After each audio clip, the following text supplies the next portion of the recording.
All right, guys, welcome to the Geeks and Greeks podcast. We're bringing the latest and greatest in the world of sports. I'm Adam. I'm Pete. And I'm Tom. And in this episode for Wednesday, December 3rd, 2025, we have Geeks and Greeks news.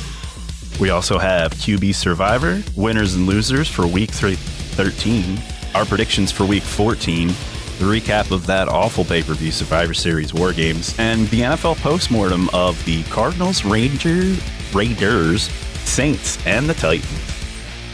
So grab your favorite team's jersey, settle in with some snacks, and get ready for an adrenaline-packed ride through the world of sports. And here we go.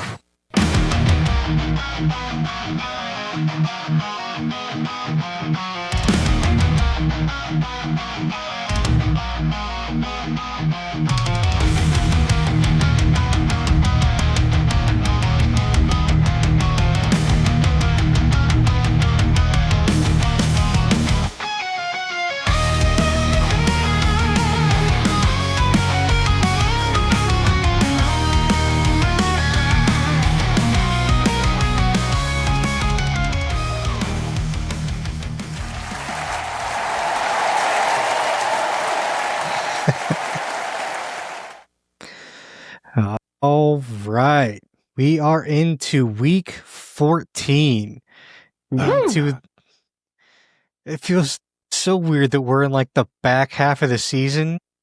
Yeah. And this is also the last week of the NFL, of the buys for the NFL week as well. We'll get more into that later. First, we'll start off as we always start off. And how was our week coming into this week, guys? Catching up from the previous week. How was your Thanksgiving? It was pretty good. I had family over for Thanksgiving. It went about as well as it could. It was about all you can ask for. And then my kid's birthday is that same week, so we went up to medieval times up in New York. So I was in the shadow of MetLife Stadium on Saturday. And other than that, it was a complete and total disaster because the Eagles are awful. So, how was your guys' week? Mine was pretty good. I had 4 family gatherings, but that kind of is par for the course when you have a large family. Got to see my niece. She's graduated high school last year and started trade school to be a mechanic, and she is really kicking butt at it. Nice. That's awesome. You know, this is one of those times where I'm kind of glad that I have a smaller family around here where I don't have to worry about doing 4 different family things. It makes things just so much easier for me and for the family that, like, we do my wife's dad's side of the family for Thanksgiving.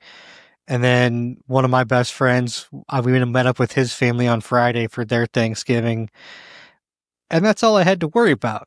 I didn't have to worry about really anything else, and it just makes things so much easier. And so we got to just kind of kick back and relax for the 4-day weekend that I had. And my kid only had school on Monday and Tuesday, so she had a 5-day weekend. Nice. So it just kind of made it nice to relax. And then we got just 7 inches of snow on Sunday. Oh, dude, I'm so jealous. Like, fuck this shit. Oh. No, dude, that's amazing. It was terrible. It wasn't even fucking December yet, and we got 7.25 inches of snow. It's like, it's teasing me up here. It's like 41, 42, like every day. And then like it started raining, and it rained for an entire day straight. It's like, you son of a bitch. Why couldn't you be colder? How do we have more snow and worse weather than you? Like, this seems like it should be the opposite, man. Appalachian Mountains, man. Changes everything. We get the weather coming off the ocean. You guys get the weather coming down from Canada. Effect. Yeah, we get the lake effects coming off the Great Lakes. So, like, we get... Yeah, exactly. We get the byproduct of that. It sucks, dude. I hate this shit. I can't wait to escape this someday and never have to deal with this bullshit ever again. Hey, man, you remember that big ice storm back in like 08, 09? That was amazing. Yeah, I do. It was terrible. Yep. My boss had me working through that. Did I ever tell you that? It doesn't surprise me. It was your insane. boss was no like one a had terrible. Power. It was like, your boss is a terrible human being. I'm going to fix people's computers when I get to their house and they don't have power. Like you didn't have power at the store. Like, I don't know how you did anything. It's insane. Well, you got a 4-wheel drive? Go out to some small businesses and change some power supplies. I'm like, okay, sure. What are they going to plug it into? A non-existent electrical socket that has no power? Right, yeah. Yeah, like everything was coated in ice, man. Like nobody had power. For a week. Yeah, it was nuts. God, it was miserable, dude. Like everything had like, I think, a 2-inch coating of ice.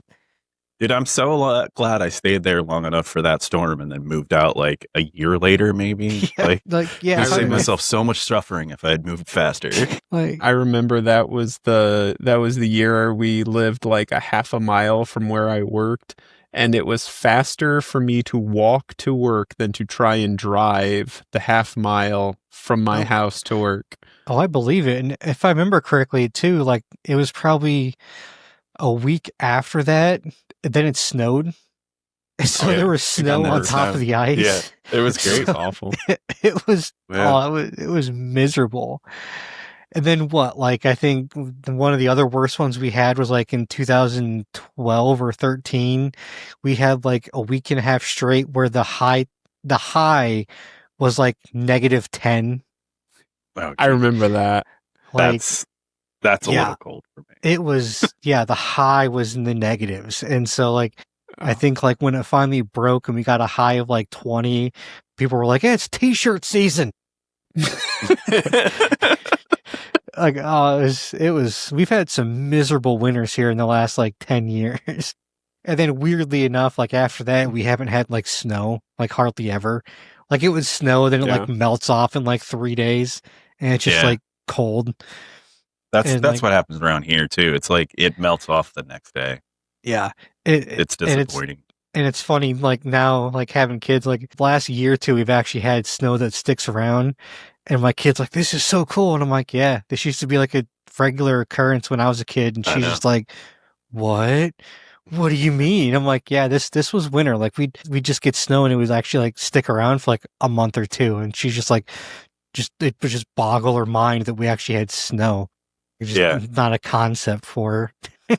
I mean, we could count on like 6 to 10 snow days every school year growing up.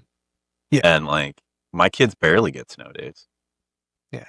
Well, they don't get them now because now they have the e-learning. Well, yeah. I mean, a snow day turns into Zoom school. Yeah. Which, I mean, it's not bad for them. It's literally they're on there for 3 hours and they get the rest of the day to do whatever they want. Yeah. So, and not for nothing. Yeah. Not for nothing though, but I work from home. So they get a snow day. That means I get to babysit my children and work from home. So I'm glad when they have Zoom school. Like, go to your class, give me an hour to work on a project. Yeah. I mean, I can't really say babysit. She pretty much either watches TV or hangs out by herself. So being an only child, she's used to it. So I don't have to worry about it that much. Yeah. But that moves us into Geeks and Greeks news. Last week, Ohio State and Michigan collided in one of the biggest rivalries in sports. In Michigan, the game was awesome and Michigan taking an early lead, but Ohio coming back hard just before the half. And then do you want to build a snowman? The snow fell and it became a competition to see who could maneuver on snow the best. Unfortunately, it wasn't Michigan. Ohio State crushed Michigan 27-9. And as you might expect from last year's rivalry game, a couple of Ohio players happened to have a flag with them. Who knows what they were going to do with it? But the Ohio State coaches were quick to point them to the locker room, saying, we will celebrate in the locker room. Get going. Which is the right call. Yeah. It's beneath anybody really to do it. Obviously, as we said last year, I didn't like when Michigan did it. I didn't want them to do it. It's just not worth it. And it's disrespectful to everybody. So I think the coaching staff made the right decision to either take it or make them go to the locker room with it and just not even do it at all. It's the right call. Yeah, and I'm actually kind of glad the kids obeyed because, like, children don't give a shit half the time. Yeah. Like, that's part of the problem with college football is children don't give a shit half the time and they end up into massive brawls, and this didn't happen this time. So let's celebrate it. Good on you guys. Yeah. Right on. Moving along to the next story, Lane Kiffin has been coaching in some capacity since the late 90s, most of it college ball, but has had a couple of NFL jobs. Most of his jobs have been 1 or 2 years. His longest run has been at his current job with Ole Miss since 2020.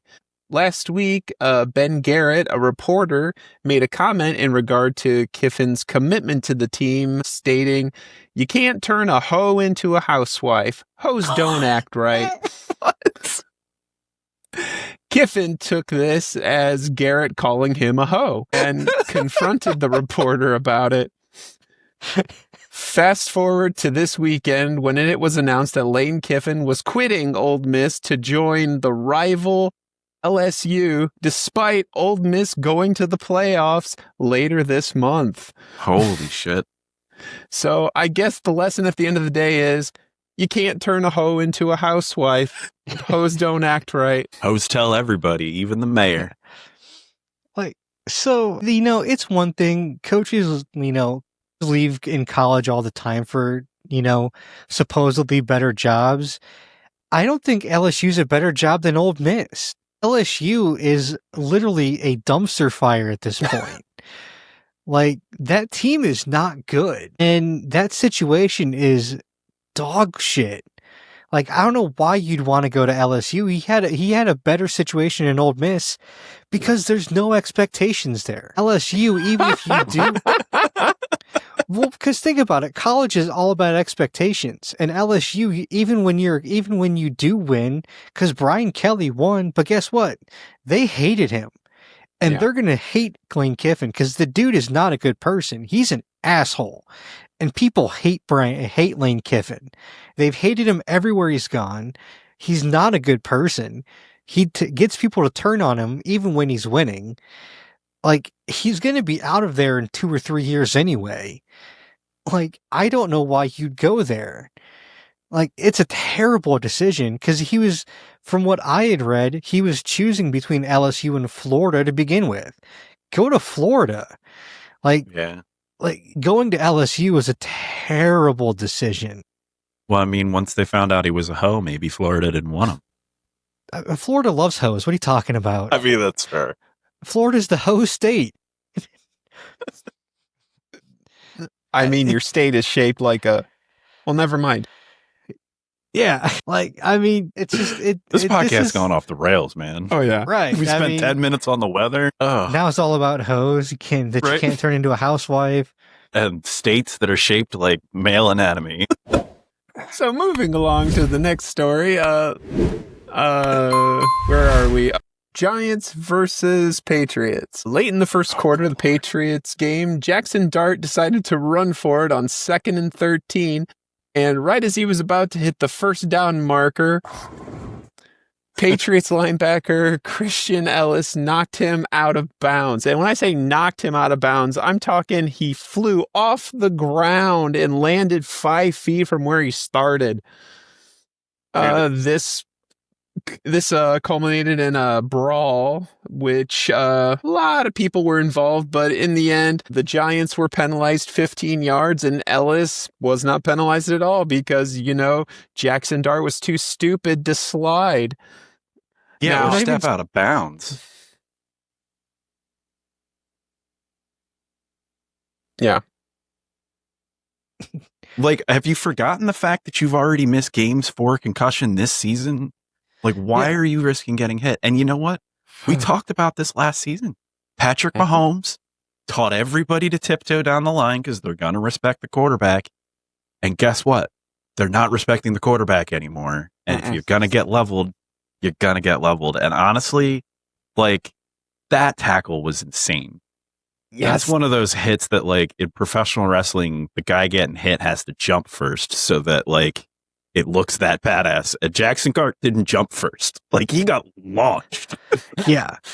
And I was watching stuff about it this week, and they've actually have said that the NFL has even started telling the referees to basically stop protecting the quarterbacks as much as they used to.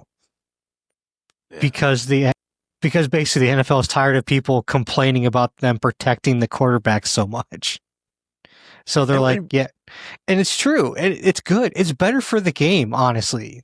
The quarterbacks don't need protected that much. It's part of the game. Protected. And they take advantage of it, as we're seeing evident right now. Yeah. And like, on top of it, what was he doing this for? The Giants have been eliminated from the playoffs since last week. His team's not getting to the team's not getting to the playoffs. His team was down 10-0 when this had happened. Like, what was he doing? He didn't even get a first down out of it. Like, you weren't getting that extra 2 yards to get to the first down marker. No, it was still like 3rd and 4 after you got hit, dude. Like, why not just take the 3rd and 5 and not get hit? It's so much easier. In the press conference after the game, when they asked him about it, his response basically was, "This is just how I play. Get used to it." Well, you won't be playing that way for long, because we saw what happened to RG. Yeah, I was just gonna say, you know who else used to talk like that? RG3 used to talk like that. That's pretty much what he says. Like, this is how I played since high school. It's how I played in college. This is how I play football. It's okay. That is the stupidest thing ever, because you want to know what you don't have in high school? 900-pound linemen knocking your ass 20 feet out of bounds line. Right. Yeah, same in college. Right. And the 900-pound lineman, let's not forget the fact that he's been doing this for 20 years. As long as you real good at and it. He's older than you, so longer than you. Yeah. like this is why these guys don't last. That's why, and it's just one of those things where, okay, cool, you can say that. You keep playing like this, you're not going to last more than 5 years. He doesn't make it to 5 if he plays like this. No. He doesn't make it past 2. Next year will be last year if he plays like this.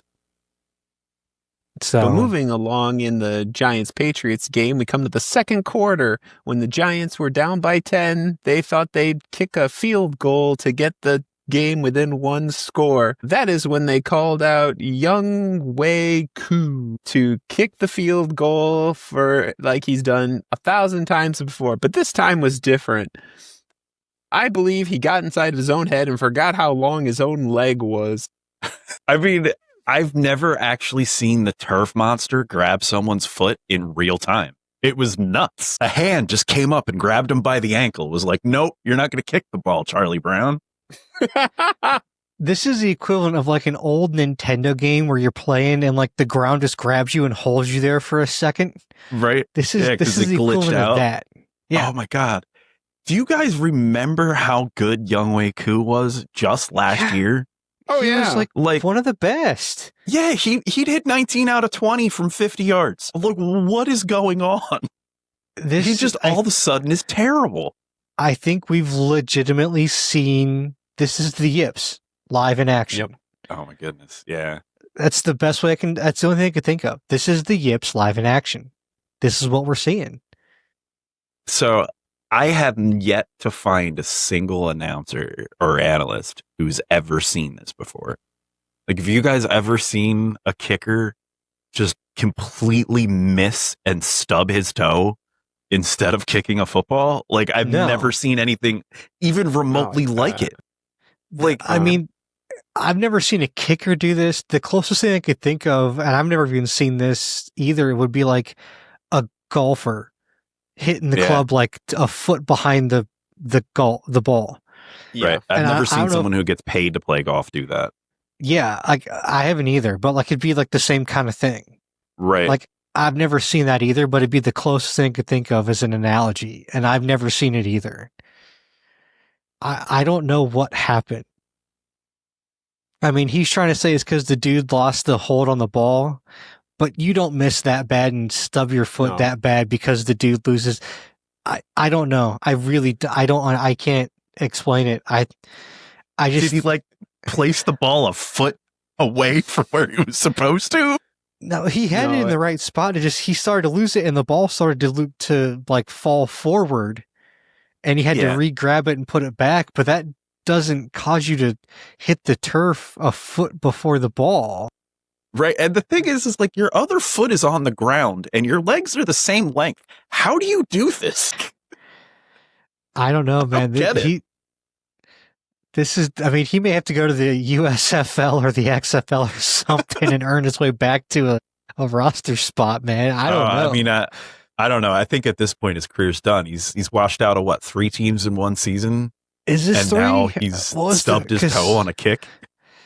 I don't know, man. I mean, the only thing that can save him is if he has the excuse that him and Justin Tucker went to the same massage parlor or something. Jesus Christ. Oh, holy cow. But that's Chargers, I don't know. Patriots, I'm not sure what else Falcons, can and Giants. save him at this point. Can't hear if you, Tom. anything. I was just saying he's been to the Chargers, then he left the league, and then he came back to the Patriots and the Falcons and then the Giants. So it's on his 4th team. Jesus. Yeah. I think his career is done after this. He's done, yeah. Yeah. And I don't think he's that old either. I think he's late 20s maybe? Early 30s? Undrafted in 17. Yeah, he's young. Oh wow, 17? I would have put him in like 07. Yeah, he's 31. Damn. I mean, for a kicker, that's like a baby.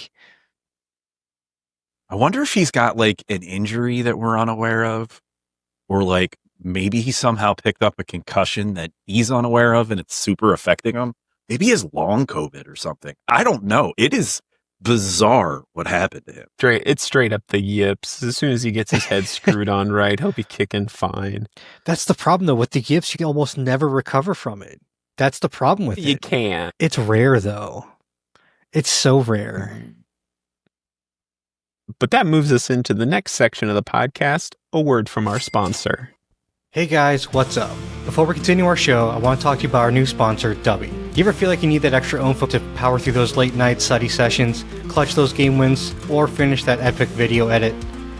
I know I do, and I finally found something that actually works without the jitters or the dreaded crash. Let me introduce you to W.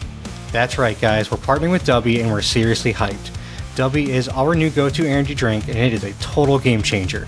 What makes it so different is first off, and this is huge for me, W has no artificial dyes, plus it's all completely sugar-free. So, you don't get that quick energy spike followed by a massive crash. And the taste is absolutely amazing. W comes with a bunch of different flavors, such as tiger's blood, green apple, strawberry pineapple, plus limited time offers that do go quickly. I'm currently obsessed with the tiger's blood myself, but they're all really good. Alright, so how do you get your hands on this stuff? Head on over to w.gg and use our code GEEKS10 for 10% off your entire order. That's w.gg, dubby.gg. Seriously guys, go give it a try. You won't regret it. We love this product and I'm sure you will too. It's definitely been a game changer for us and I'm stoked to be sharing it with the rest of you. Now, let's go ahead and get back to our show. Next, we have QB Survivor. And now it's time, QB Survivor. QB Survivor, where every week we choose a quarterback to eliminate until the end of the regular season, where we find out who is the QB Survivor. We are into phase 2 of QB Survivor, where the immunities are gone and the points don't matter. Before week 13, we are down to our final 8. Lamar Jackson, Jalen Hurts, Jared Goff, Dak Prescott, Justin Herbert, Jordan Love, Sam Darnold, and Drake May. Adam, who are you putting on the chopping block? So, before I nominate my first one, I just want to say I never thought Sam Darnold would actually make it to round 2, to make it to phase 2. Or Drake May. Or Drake May, for that matter. But, I mean, congrats to both, though. Yeah.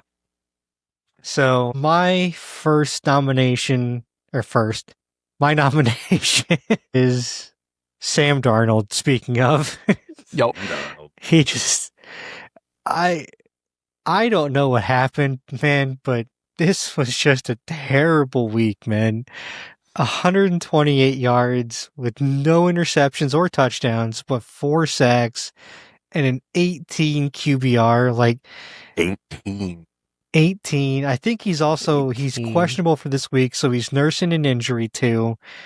Yeah. Minnesota just put it to him. Like, I know that they say that Brian Flores' defenses are really tough. He does a really good job scheming for the offenses that he plays. We may be seeing again in real time just Sam Darnold just coming back down to earth. Like that start of the season and that first like third of the season really may have just kind of been fool's gold, possibly.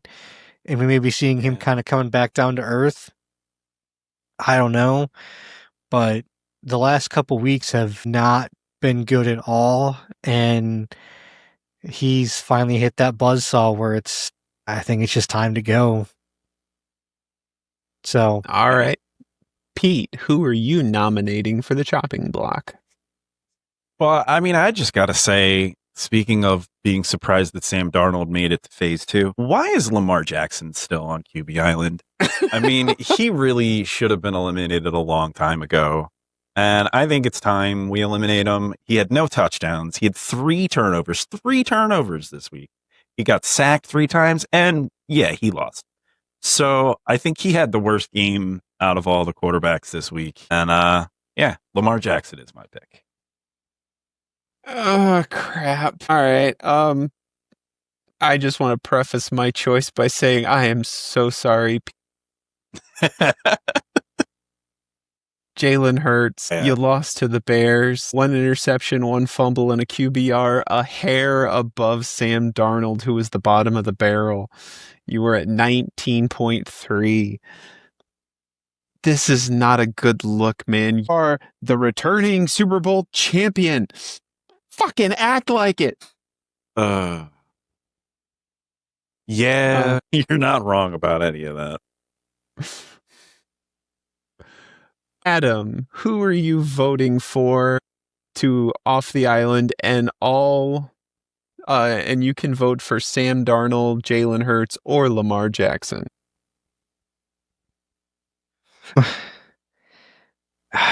It's hard to choose because, I mean, all 3 had bad weeks. I know I put up Darnold, but honestly, I'm going to vote Lamar Jackson.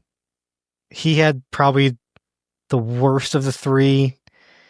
It's just, he probably should have been gone well before this, but I think it's just probably time for Lamar to go. Pete, who are you voting for? And all 3 quarterbacks are on the table. I think I'm going to double down on Lamar, to be honest. I had Sam Darnold on my list, but I'm not going to lie. I literally only put him on my list so that I didn't have to put Hurts on my list. So I'm not going to vote Hurts for obvious reasons. But like Lamar, he's missed a couple of games this season. He's been injured. He's been up and down all season. The Ravens just don't have it this year. He just doesn't have it this year. I'm going to double down on Lamar. Sorry, bud. Yeah. Just for the sake of transparency, Lamar Jackson was my number 1. Pete beat me to it, but I don't have to vote for him because he's already got 3 votes. There we go. He's got 2 votes. Well, he's got Pete's nomination, Pete's vote, and your vote. Oh. So, yeah, I vote for Lamar Jackson as well. And with that, Lamar Jackson, you are off the island.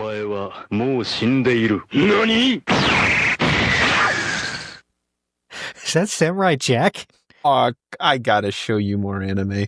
All right, moving along to winners and losers. Time for winners and losers. I want winners. I want people that want to win. You are one pathetic loser.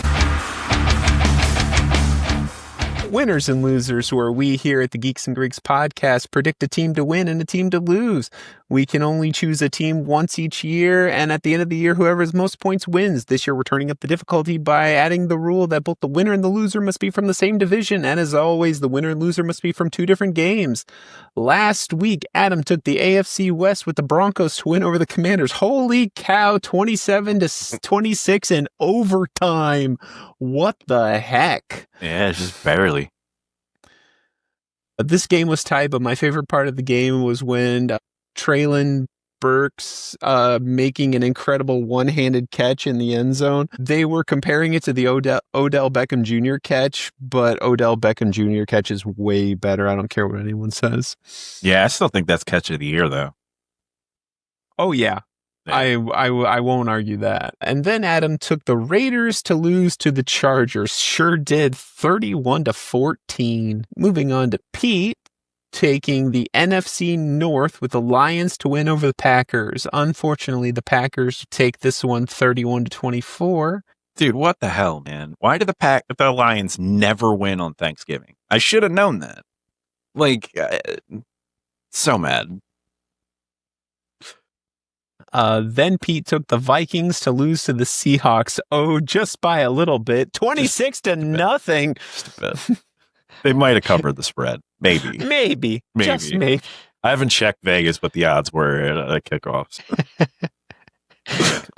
Then I took the AFC South, the Jaguars, to win over the Titans, just like everyone else who plays the Titans. 25-3. Not quite a shutout, but still cool. And then came my loss. I took the Texans to lose to the Colts. What the heck is going on with the Colts? Texans win this one 20-16. And I wonder why I waited so long to pick an Eagles game. Dude, it was such a good game, though. Like, it really was a good game. Like, I would love at some point for us to get down to a Colts game and actually go. That'd be I just fun. wish it wasn't so expensive. It is, yeah, it is pricey. We gotta find a way to get a hookup to get like cheap or free tickets. That'd be awesome. But after week 13, Pete is at 13, I'm at 15, and Adam extends his lead to 17. Yeah. Still right at that coin flip, baby. Let's go. We're getting there. As long as I'm above 500, I'm treading water, right? We call it Tomlin. This week, I'm very curious what you guys have chosen. I am almost certain I know who Pete is going with, but Adam is a literal coin toss to know what he's picking. So I'll start with the sure thing. Pete, what division are you taking in week 14?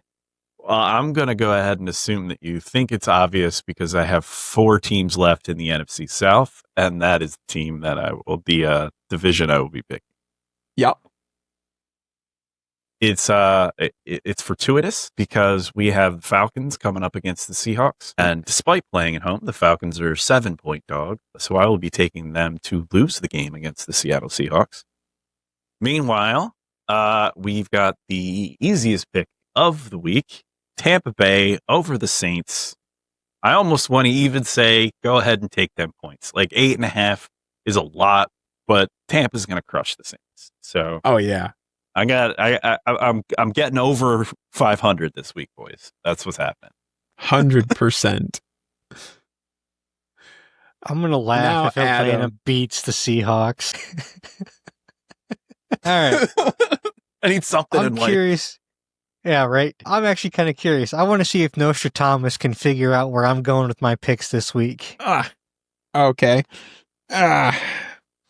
Yes. All right. I have you down to 2, but I think you're going to go NFC North. Incorrect. Dang. Oh, Are you man. going AFC East? I'm going AFC South, baby. AFC South. You are playing with fire, my friend. Fireball. I mean, he's got what, a 3-point lead on you and a 5-point lead on me. He can play with fire all he wants. Yeah, fair point. So I am taking. This is the. Yeah, I know. So coming off the big win last week, I'm taking the Texans coming off the win to beat the Chiefs in Kansas City. Prime time. And then I'm also going to be taking the one I'm pretty sure is going to happen. I'm taking the Titans to lose to the Browns. Okay. Even the dumpster fire Browns are going to win this. You know what? I thought about switching it, but the Browns defense is really, really good. And that's the only reason I'm not taking the Titans to win this game. If the Browns didn't have such an incredible defense, I would actually take the Titans to win this game. But I am going to flip, but so yeah, no, I'm taking the Texans to win against the Chiefs. They are 4.5 point. The Chiefs are 4.5 point favorites, but that's not a huge spread in the NFL. Yeah. No. So, and the Titans are only 4.5 point underdogs in this game too. So both are closer by the spreads, but yeah, I want to take a little bit of a shot. So Texans have beat the Colts and Chiefs lost last week to the Cowboys. So Chiefs are down right now. Chiefs are, I think, feeling themselves and they're not playing that well this year. So I think the Texans are primed to make a run right now and possibly make a run for the wild card in the AFC. And we'll see what happens. So who knows? I mean, it's kind of crazy to say, but I think there is a real possibility that the Chiefs do not make the playoffs. Right, if the playoffs were to start right now, the Chiefs are number 10 in the AFC, and they're not making the playoffs. Yeah, not anywhere close. Yep. No, and like not even the way things are looking, I wouldn't be shocked if the Eagles don't make the playoffs, and like that would be shocking if both of them, like neither of the Super Bowl contenders, made the playoffs the following year. I mean, has that ever happened? I feel like that's. I don't know if that's ever happened before, but I honestly don't know, to tell you the truth. Like, that would be an insane thing if that's never happened. Something else that's super insane is how do you go from on the verge of the first three-peat in NFL history to not even making the playoffs? What happened from point A to point B here? It's a good question. I mean, other than your tight end becoming real slow. Getting real old. Yeah. But I am going to go with the NFC North. Watching the Lions not win over the Packers when Pete picked them, I thought, why not? So I'm picking the Lions to win over the Cowboys because I don't learn. And I'm taking the Bears to lose to the Packers. Because if the Packers beat the Lions, they can obviously beat the Bears, right? Yeah. Right? Yeah. Sure. All I can say is we're in week 14 and the pickings are getting pretty damn slim, okay? I just want to point something out that, you know, we beat the Lions and then we lost to the Bears. So good luck, buddy. So apparently it's happened 3 times at least. There have been at least 3 different times where this has happened. It's happened in the 2001 season when the Ravens and Giants played in the 2000 Super Bowl, neither team made it. In 2003, when Tampa and Oakland played, neither team made it the next year. And then in 2015, when the Broncos and Panthers played, neither team made it the following season. Yeah, because that was when Manning retired from the Broncos. That makes sense. And the next year, the Broncos' starting quarterback was a 7th-round draft pick called Paxton Lynch. Yeah. I don't even know that name.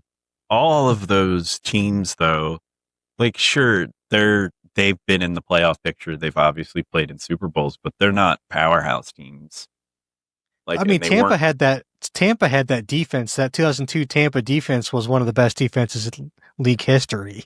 Yeah, but I mean, they weren't like a sustained dynasty like the Chiefs. And like, true. Yeah. I know the Eagles have only been to 2 Super Bowls in the last 3 years, but like, it's still more than like. But they've been consistently good the last like 4 or 5 years. 4 or 5. Yeah. Well, ever since we got rid of Chip Kelly. Yeah. Is like the one dark part. Twisting that knife, Pete. Twist that knife. Never forgive that man. But moving on to the next section of the podcast, the recap of Survivor Series War Games. This weekend. Do we have to? Do we really need to acknowledge this happened? All right, we'll do the power. I mean, I got notes. That's fine. I just the less we acknowledge it, the less we have to acknowledge it happened. Yeah. We'll start with the ladies' war game. AJ Now Lee's... let's start with Dom and John Cena. Well, I was just doing chronologically. This came first. Okay. All right. So AJ Lee submitted Becky Lynch with the Black Widow. You guys both called AJ Lee winning, and I had both ladies right. I just had it switched because I'm a Becky Lynch mark. Yeah. Quite frankly, I'm kind of sick of AJ Lee at this point. I just wish he'd retire again. Are you kidding me? She has been on the show 3 times in the last 10 years. I'm done. You're just I've done. had enough. I've had enough. She can leave. I mean, to be fair, I never liked her when she was on there 10, 15 years ago. So You don't like women's wrestling anyway. That is not true. I honestly, well, to be fair, back then I didn't like it because it was trash back then. So it was until AJ Lee showed up. I didn't like AJ Lee. I never did. I never have. So that's just, I mean, I'm acknowledging my bias. All right. I'm being fair and acknowledging it. That's fair. And I mean, speaking of acknowledging biases, I have to get something off my chest about this because we just had blood and guts in AEW. And I don't want to temper my whole analysis on this. So I need to just get these things off my chest real quick. The women's blood and guts match at AEW's event stole the goddamn show. And between the mirror that was smashed over Tony Storm's head and the insane crimson mask that Blue Sky got, I had such a high appetite for violence that, like, there's no way the WWE was ever going to be able to satisfy it. And so, like, I feel a little unfair giving all of this, but at the same time, like, there were so many, like, pigeonholed people into this thing. And in AEW, they have the faction system, and the factions regularly war with each other. So when you want 5 members of this faction to fight 5 members of this faction inside a cage, it makes sense. WWE had to, like, pick and choose and, like, oh, we actually have a tag team here that we can team up. But then everybody else is like random singles wrestlers that absolutely can't stand each other, and their storyline makes no sense for them to be getting into a cage together. So, I mean, that's just how I was coming into this. I had to put my bias out there as well. I think that this match could have been resolved in a standard 5-on-5, 10-woman match. There were 2 spots. Kairi Sane doing the insane elbow with the chain around her arm, and Io Sky doing the moonsault with the trash can over her head from the top of the cage. Literally everything else done in this match could have been done with referee distraction and a 10-person match. There was no need for this to be hardcore rules or in a cage or anything. It was a pretty big letdown, in my opinion. Yeah, and I think that's a failing on WWE's part. Yeah. And that's something that WWE has always failed to do. And since really probably 15? Yeah. Like, and I will give AEW credit in that regard, is that they've kind of let the wrestlers do that more. I do wish for some of their bigger matches like Blood and Guts, so they do it on a pay-per-view and not on just standard television. Like, I can't believe they just put that on Wednesday. Like, and there's so many fans that think that it's better for the company to do it on television. I'm like, dude, no. Like, these matches need to be on a pay-per-view event. Like, I get that you think it's better for the company to put them on television. These kinds of matches are meant for big events. Like, I think it kind of cheapens it to put it on just live television. Like, this needs to be, like, they build these kind of matches for your big events. That's what they're about. Like, it's one thing to put like maybe every now and then randomly a Texas death match or something like that on like Dynamite or something, but like they do this frequently, and I think it kind of ruins the spectacle of it, to be honest with you. Yeah, I don't disagree. Like, because I mean, most of their stuff is on, I think, aren't a lot of their pay-per-views on like HBO Max now? Like, it's not hard to get their pay-per-views. I don't know if they're, I think you still have to buy them individually. But you can still buy them. It's like, it's hard. It's not what I guess what I'm saying is it's not hard to get them. Like, they're not hard to purchase. They're not hard to buy. Like, they're still they're a lot easier to access than WWE's, I think. Mm-hmm. So, but yeah, that's one thing I do give AEW more credit for than that WWE just kind of ruins for some of these big stipulation matches, and especially on the women's side. Yeah. Moving along to the next match, Dominic Mysterio pinned John Cena for the WWE Intercontinental Championship with a small assist. Now, Pete was expecting a C+ match. I think that is fucking generous for this horse shit. Yeah, I agree. I mean, in interest of time, since Adam doesn't want to dwell too much on this, I'm just going to read the last sentence of my note. I hate the build to this match. I hate the booking of this match. I hate the execution of this match. And I hate the outcome of this match. Mm-hmm. Literally everything that happened. It was a terrible, terrible wrestling match with a terrible build, a terrible storyline, and a plot twist that wasn't a plot twist. Like, It was awful. The sad part is we saw this coming. Yep. Without even having to do much research or watching that much of it ahead of time. And this is John Cena's last pay-per-view match. And that's what we get. And his second to last match. We get to see him one more time after this. Yeah. This is what we get to remember. This, and he's going to fight either LA Knight or Gunther. Because that's what we want. That's what LA Knight and Gunther want too. Both of them are like clamoring to fight John Cena and have been their entire careers. I almost hope it's LA Knight because as much as I love Gunther, I don't think Cena can have a good match with him. I don't think Cena can do that physical style like that. No, he can't take Gunther would destroy him. Those chops? Yeah, absolutely not. There's no way. Yeah. He'd never do it. He's going to have a heart attack in the middle of the ring. Yeah, if this was 10, 15 years ago, maybe. But there's no way Cena's going to be able to do a Gunther match. There's not a chance in hell. Wrapping up, Dominique, if you want to put your Florida in Liv Morgan, have at it, but for crying out loud, dude.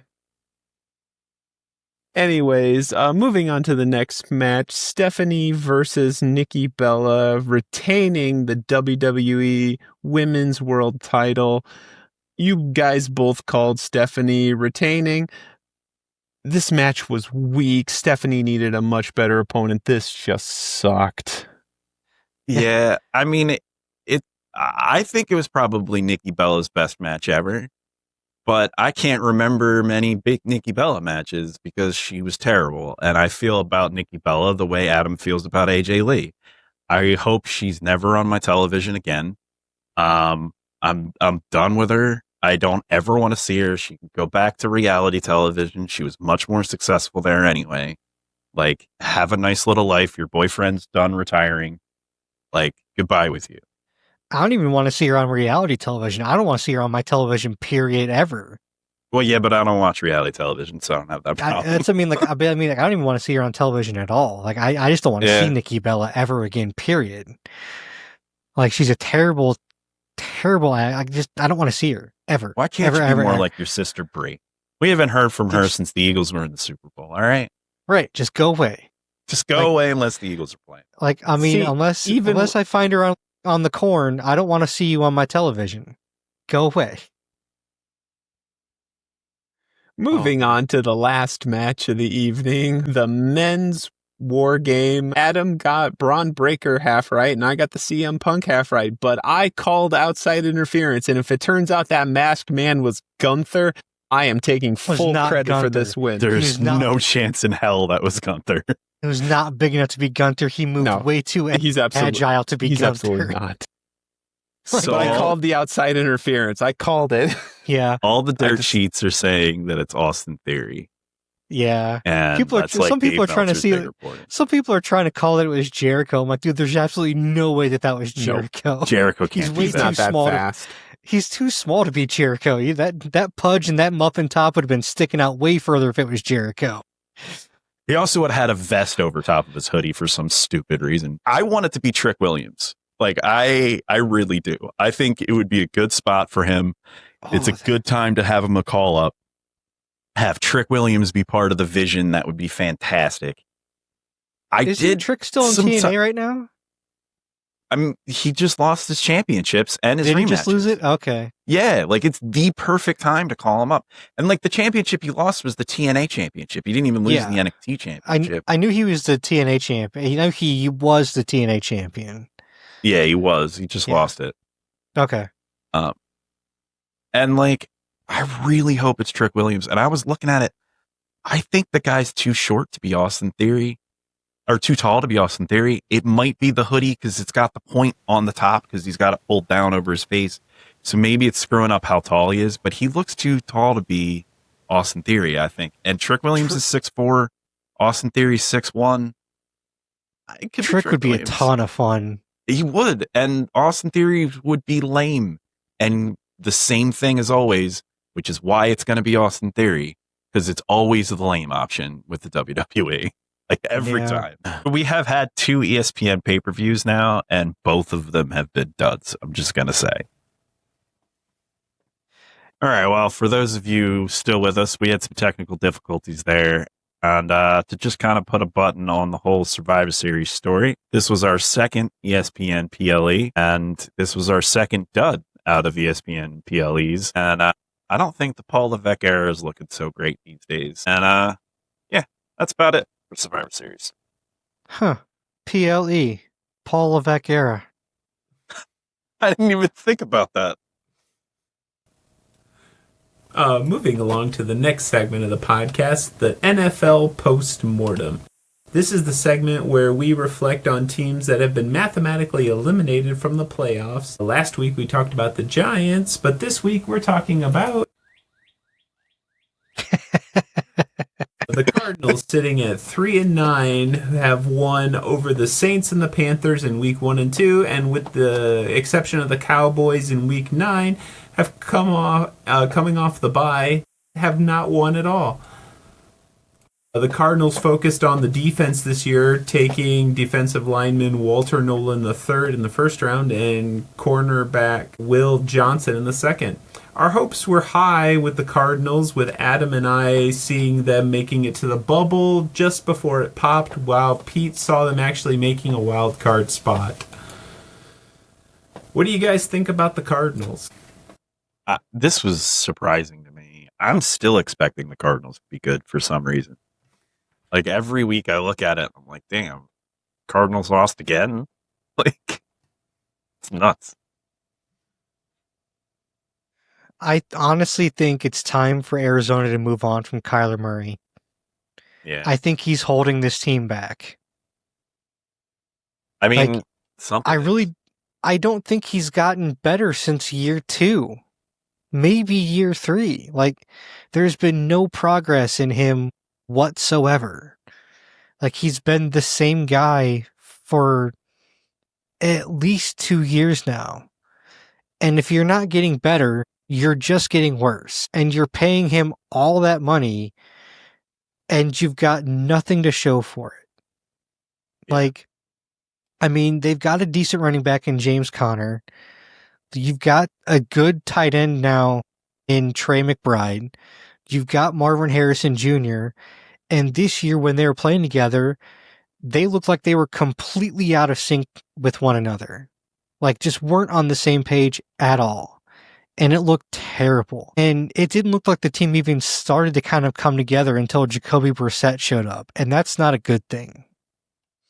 I mean, and even then, they didn't look that great. But I think Kyler Murray's done in Arizona. I think both benefit from him leaving. I think he benefits from a change of scenery. I think they benefit from a fresh start at quarterback. I mean, this year's quarterback class doesn't look good. I mean, you've got, Ty Simpson from Alabama and Francisco Mendoza from IU. Not great college quarterbacks. I mean, both are Heisman Trophy running, but I mean, I don't think they may be decent NFL quarterbacks, but nothing that much to write home about. So, I mean, there's just not that much there.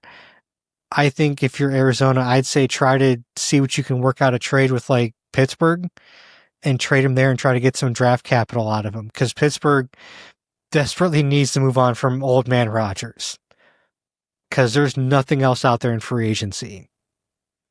Yeah, I mean, I don't know how much draft capital he's going to fetch at this point. Something's better than nothing, though. I mean, that's fair. But, like, this is what, his 7th year in the league. You know, he's never had a year with over 4,000 yards. He's had, 3 seasons of his 7 that he started every week. Like, who's gonna take a flyer on that? I mean, you're really kind of.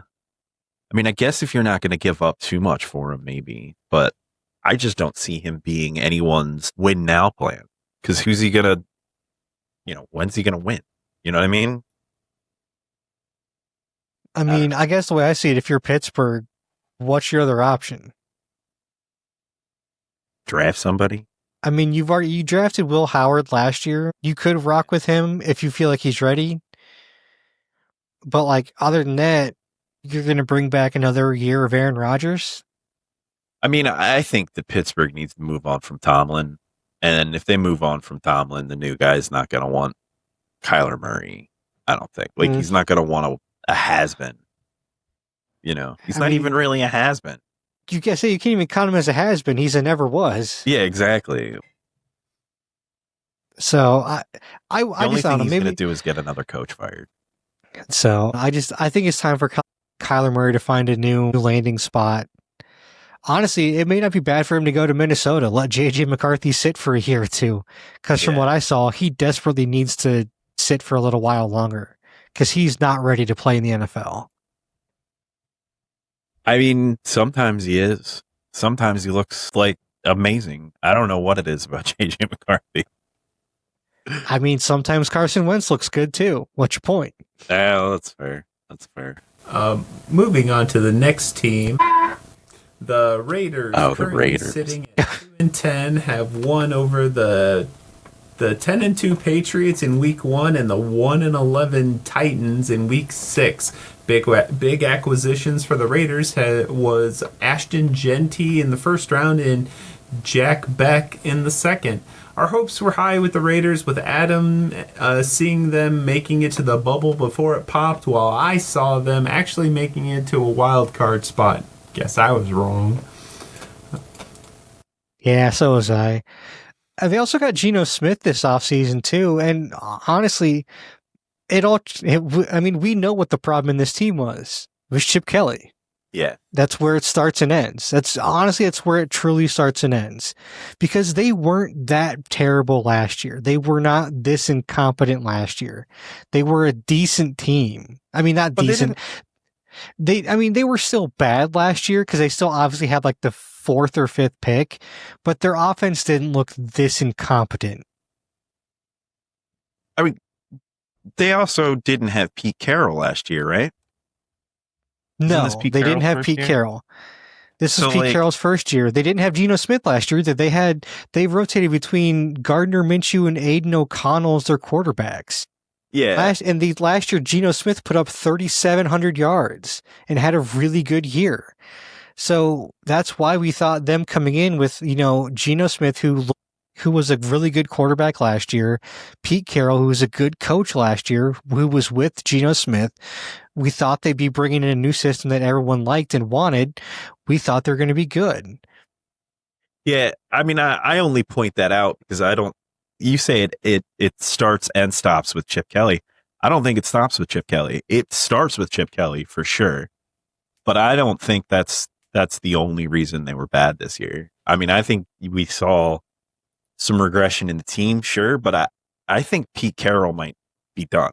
I think he might be washed. And I think we'll see now that Chip Kelly's gone, but I don't think he would have had so much of an influence for them to completely fail so hard with Chip Kelly coming in and installing a new system and everything else. I think it makes more sense that it's kind of both of them at this point. But I mean, that's yet to be seen. We'll see. Moving on to the next in the post-mortem. The Saints, currently sitting at 2-10, have only won over the 2-10 Giants in Week 5 and the 7-6 Panthers in Week 10. The big acquisition for the Saints in the first round was O.T. Kelvin Banks Jr., and that's it. You know what? It's never a bad thing to draft offensive linemen in the first round. Yeah. Especially So- if you're rebuilding a team. Yeah, I mean, we knew that they were going to be bad this year. Everyone saw they were going to be probably one of, if not the worst team in the league. So this is not surprising at all. I'm just saying, I think that Kellen Moore would have a much better year if he was still in Philadelphia. Just saying. Absolutely. We'd all be having a lot better year if he was in Philadelphia. Maybe we should be just blaming Kellen Moore for this problem. I'm cool that he's in New Orleans. In fact, I love this because now we're seeing the fruits of his labor in St. Louis, what happens in Philly. Now we're seeing another self-implosion, and honestly, I bet if Philly doesn't make the playoffs and loses out like they did before, we may see the end of Nick Sirianni in Philly. I know. Even though he has won a Super Bowl, if they have another implosion like they did before, I wouldn't be surprised if there's like, nope, you're out the door, son. It's like, I'm not going to be shocked either. If they miss the playoffs, that won't shock me. If they make it, and I can still see a world where he loses his job, and like if he loses in the first round, yeah, it's like you make the playoffs every year. You go to 2 Super Bowls in 4 years, win one of them. But I don't think they'll miss the playoffs because even if they don't win the division, they'll still make a wild card. I mean, we've got 3 9-win teams and 4 9-win teams in the division.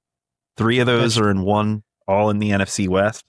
Yeah, that's true. So you're gonna need 9 wins to make the playoffs. Period. That's true. They would have to probably at least win one more game. Yeah. And are we gonna win one more game? I don't know. It feels like we might not. Moving on to the last team of the post-mortem. The Titans currently sitting at 1-11, having only won to the 3-9 Cardinals with a score of 22-21. That's right, their only win was by 1 point. Yeah. I mean, again, it's one of those things where they had the number 1 pick last year in the draft. They're rebuilding. And I still say, in watching this team play in a week to week, you can see improvements, and they fired their coach midway through the season. So this is kind of what's going to happen with a rebuilding team. It's not that surprising, to be honest with you. You know, it's not a cause for concern. They're going to get another top pick. Honestly, they should be investing in their offensive line now at this point. They've got They've got some good receivers that are stepping up and making plays. I think his name is Christopher DK has had some fantastic games for him this season. Christian Umanyor has had some fantastic games for him this season. Tony Pollard's been a good running back this season. Tajay Spears has been a good running back for him this season. They've got good guys on the offensive side. The defense has had some games where they've been okay. They need, it's just their offensive line needs shored up a bit. They need to get some more offensive line help, I think, in the draft this year. They've got some good guys. They're building something. It's just going to take a little bit of time from a number 1 pick team in the draft. That's just what it's going to be. Cam Ward looks like a dude you take at number 1. He really, really played well this year. He did. Calvin Ridley needs to be traded or released this year. He was bad. He was the worst receiver in the entire receiving corps, honestly. Yeah. Like, there was so many times where Cam Ward put the ball where he needed to put it on time and really just dropped it. It's like he wasn't expecting the ball to be put there. It's like he wasn't expecting the rookie to make the right read at the right time and put it where it needed to be. And he just dropped it. And it's like Ward made the right play on several occasions. And it's like guys just weren't expecting it and they just dropped it or just missed it. And it's like, that's why I liked watching Ward play. He played up to what he should have been this year. And I think that this team's on the right path. It's just going to take a couple years for him to get there because, I mean, like I said, they're rebuilding and they just need time. And they need the right head coach to build them to that spot. So this offseason is going to be big for them to get the right head coach and the right coaching staff in there to manage this team and to develop this team. Yeah, and I mean, they still have the opportunity to play spoiler. And I mean, if you're looking for a lineman, you can find one at like pick 5 or 6. You don't need to lose every game. I'm just saying, like, you got, I think 3 playoff contenders coming up. You got San Fran, you got Kansas City, and you got Jacksonville. All of those you can be spoilers for. I mean, there's still stuff to play for. It can still be a fun season, even though you've only won. Like, I think it's kind of funny. You know, last week we were eliminating the Giants with 2 wins, and this week we're eliminating the Titans with 1 win. And that's just showing you the difference between the AFC and the NFC, because the AFC, you've got these guys that are way out ahead, and then everybody else is like kind of shitty. Like the NFC, you've got what, 4 teams with 9 wins? Like they're all real close. They're all like, all of our records are real tight. I think that's kind of funny. You know, like you said, I think Tennessee's got a chance to build something in the future with Cam Ward. They just need to rebuild their team. Yeah. Yeah, I like the direction that they're going, and of the teams that are in this rebuild right now, I mean, they're by far in the best position. Like, I mean, New Orleans is starting theirs this year, so we'll see what happens next season and how they look. But like I said, I mean, I can't say they need a quarterback, because honestly, I think it's honestly better to build build from the inside out, build your offensive, defensive lines, and get those anchors first. But I mean, Cam Ward's that guy, and if you can get him and protect him at least a bit, I mean, I think he's going to be a really good quarterback a few years down the line. If they can keep him healthy, he's going to be a really good quarterback. And like I said, based off this year, they've got some good receivers on the outside right now that can really make some plays and big plays and really can break some. So there's potential already there for them to be a good team in about 3 to 4 years. All right, Adam, so bring us home. All right. So that'll wrap us up for right now. What is our final thoughts coming into the end of this show?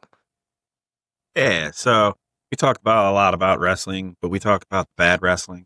I just want to leave my final note with, we had the kickoff to the Continental Classic tournament last week. This is the best tournament on U.S. soil. If you like tournament wrestling, go watch it. 3 members of the Don Callis family are in it. 3 members of the Death Riders are in it. So it's going to be some interesting heat in the battle as well, because they're going to have to fight each other. It's going to be a good time. Really good build to this tournament.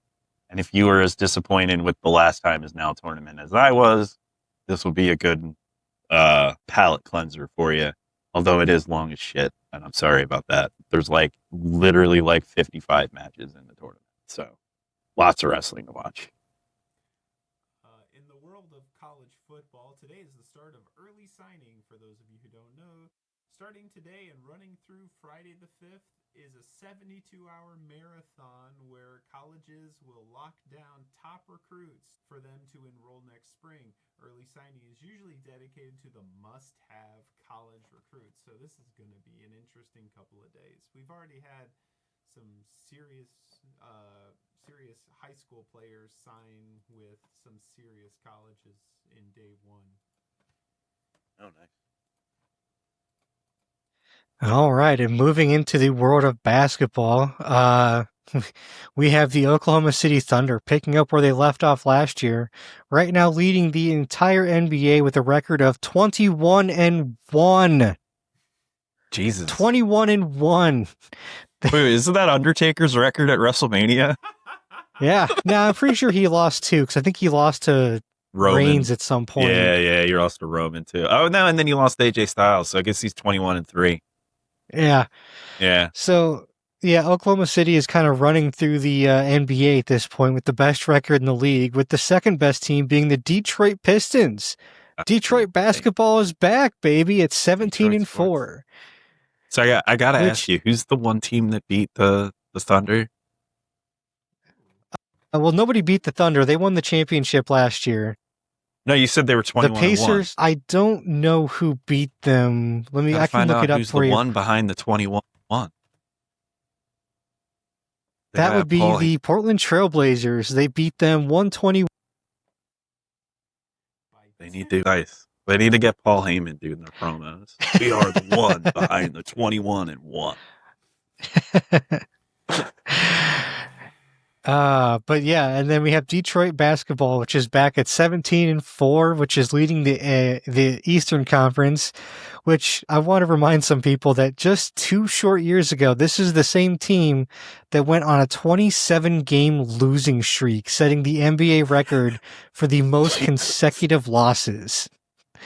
So, in 2 short years, they turned their team around with largely a lot of the same guys still there, too. They've just developed and gotten that much better. So, we've got the NBA Cup going on right now. Always a fun time. NBA basketball is always fun. College basketball is starting up, it's already going, but college basketball is going, NBA basketball, college football. Good time for sports right now, along with the NHL as well. So, always fun. Great time for sports right now. Best time in the year for sports if you are a sports fan. So, Great. But that is going to be it for us this week. Thanks so much for tuning in. Be sure to like and subscribe so you never miss an episode of the Geeks and Greeks podcast on YouTube, Spotify, Apple, and Amazon. You can also find us on Facebook and Instagram and TikTok at Geeks and Greeks. Until next time, may the coin toss of life ever be in your favor. Later, guys. See ya.